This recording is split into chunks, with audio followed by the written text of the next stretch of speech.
What's up, guys? It's me, it's the Elite Double X Prince, and I am back here with the Wednesday Night Wars. NXT Lucha Underground, which one stood out? This one's a lot harder. But, I'll just try my best to say which one was better. So, I'll talk about NXT first. First of all, they kick off with a little video package of Roderick Strong just talking to his family. It was just fun little things.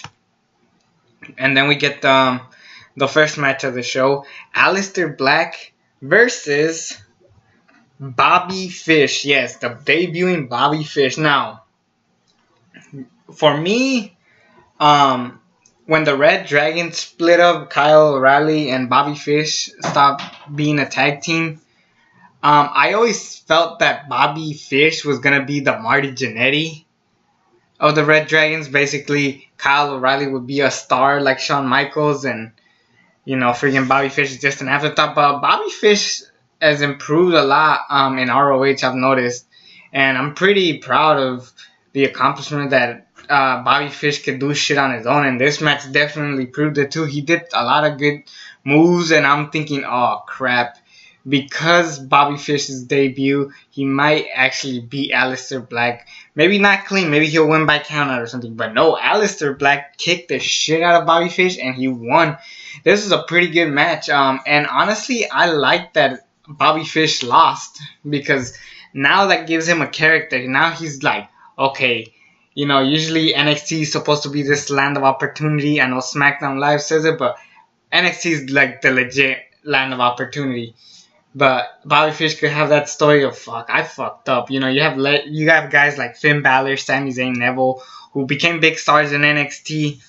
Now I'm like already screwing up. I need to step my game up. So now that gives more motivation for Bobby Fish to step up his game and become a pretty solid mid-card. Honestly, personally, what I would do when Pete Dunne and Tyler Bate finished their feud, I will have Bobby Fish versus Pete Dunne. I think that would be a fantastic match. I'm pretty sure Bobby Fish is qualified to be in that match, so hopefully he is.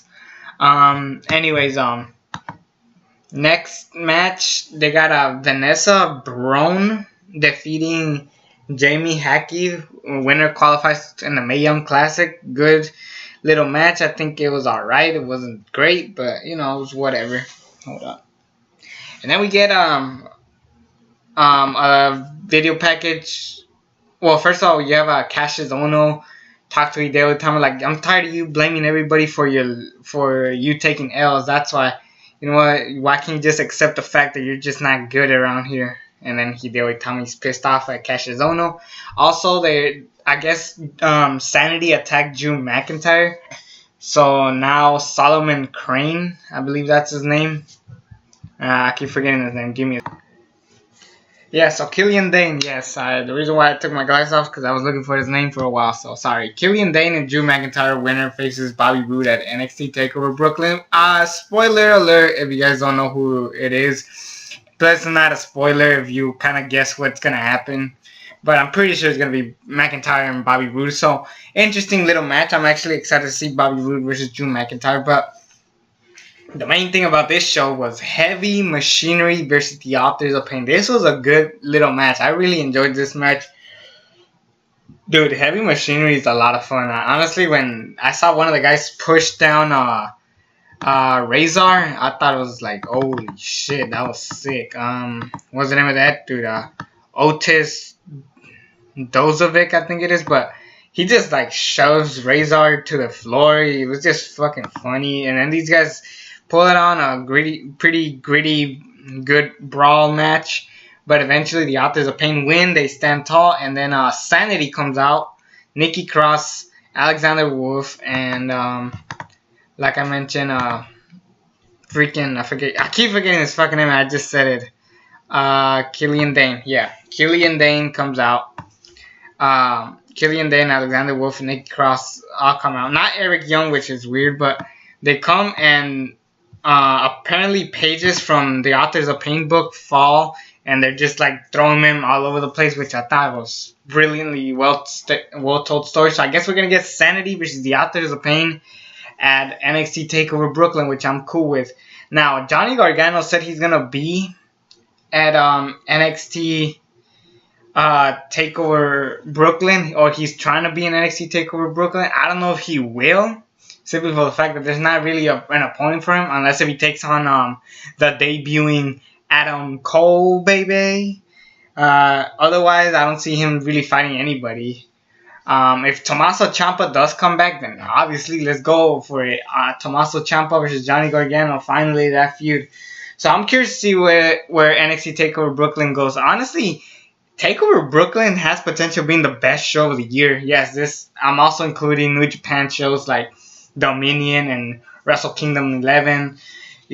But I don't know. Brooklyn has potential of being that damn good, and I'm being serious. So I'm excited for NXT and seeing where they go. And they actually pulled off 2 pretty solid matches. I mean, Alexander Wolf versus Bobby Fish, and Heavy Machinery versus the Authors of Pain. So kudos for that. Now, Lucha Underground. We kick off the night with Jeremiah Crane beating Taya. And it was a pretty decent little match. Jeremiah Crane wins. But the main focus was when Mil Muertes beats the absolute shit out of Paul London in the following match. And this is good because now we're going to get freaking Mil Muertes versus Jeremiah Crane sometime in the future. I am excited to see that match.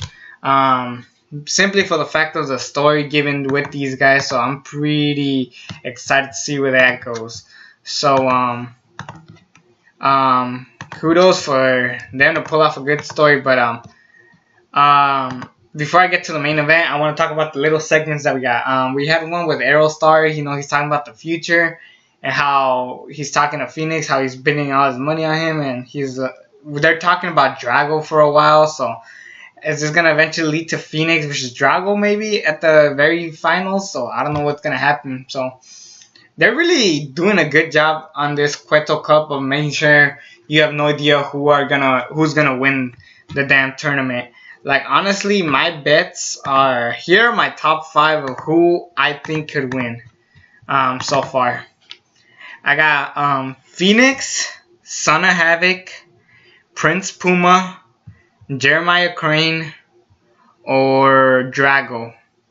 Any of those 5 might actually win the damn thing, which I am freaking excited for. Even with Pentagon Dark, I actually don't think Pentagon Dark might win. I'm not sure if Pentagon Dark might win, simply because they haven't really done anything since he's come back. I'm being honest. So, but I'm curious to see where this Cueto Cup is going for. I can't wait till we get to like the big matches, like the matches that we're gonna remember for months to come. Because honestly, that's what I've been waiting for. I'm waiting for a good, like, legit match out of this tournament. If they give him more time, I'll be excited. But also Tejano is getting bribed with that girl that Famous B is always with.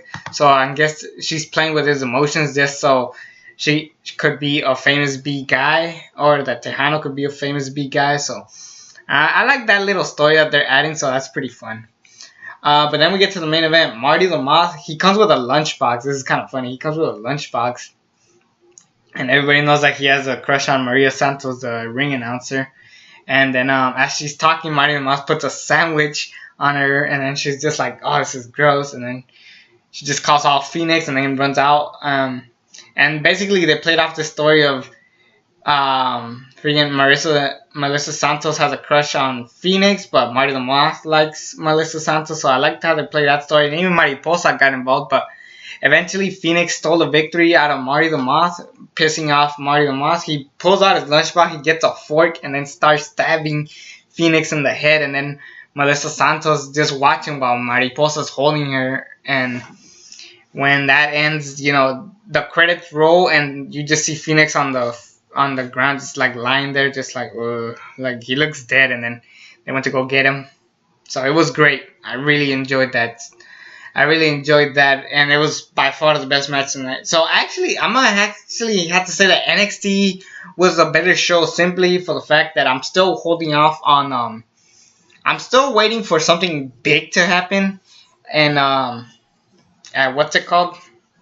Lucha Underground, which that's why I'm waiting for the big matches like Mundo and Mysterio, because I'm excited for that match. They've been doing a fantastic job on building that up. But right now, all Lucha Underground's doing is building up their stuff while NXT is doing that. They gave us some pretty solid matches on the way. So I'm excited to see where that goes, because now that we're going to get Killian Dane versus Jim Mcintyre next week, I'm excited to see where this goes. So, I think that'll be it. I think NXT stole the show this week for me personally. Anyways, it'll be me, the AOLE XX Prince. See you at the next Wednesday Night Wars. And until then, I'm out. Subscribe.